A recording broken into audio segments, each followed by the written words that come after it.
Isang smile muna sa ating client. Abay, napangiti nga eh. Number 8 na clipper guard. Ang kapal ng ibabaw or yung ititira nating buhok. Tapos yung gilid nito, ibabar spade natin. Number 2 yung clipper guard, yung nipis sa parting likod naman ito.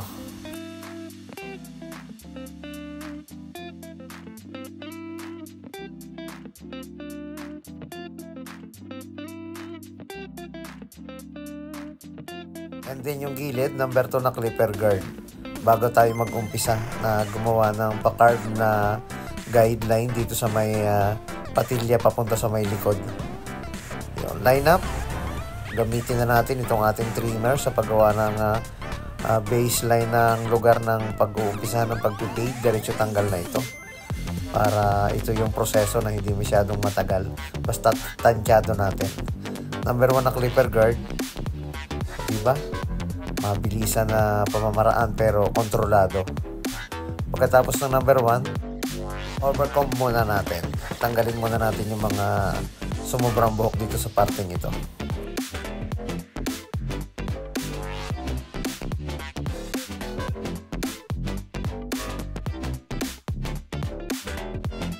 Saka tayo gagamit ng 0.5 dito sa may pinakang guideline sa pa-carve na linya simula sa may patilya papunta sa may likod. 0 close para unti-unting mabura yung guideline na ginawa ko kanina. Ang gamit nating talim ng ating clipper ay naka-fade blade. Hindi lang masyadong mapansin kasi nakakulay black ito o naka-DLC na fade blade. And then lagyan natin ng sample design, freestyle lang kung ano lang yung pwede nating magawa. May mga bahagi na walang tubo ng buhok kaya doon natin itinapat yung ating design para mas okay siyang tingnan.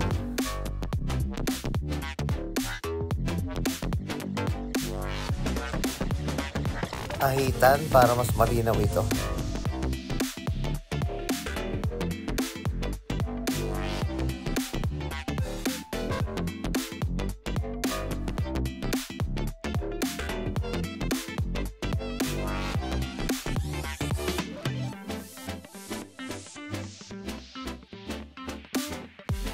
Ahitan na rin yung part ng noo.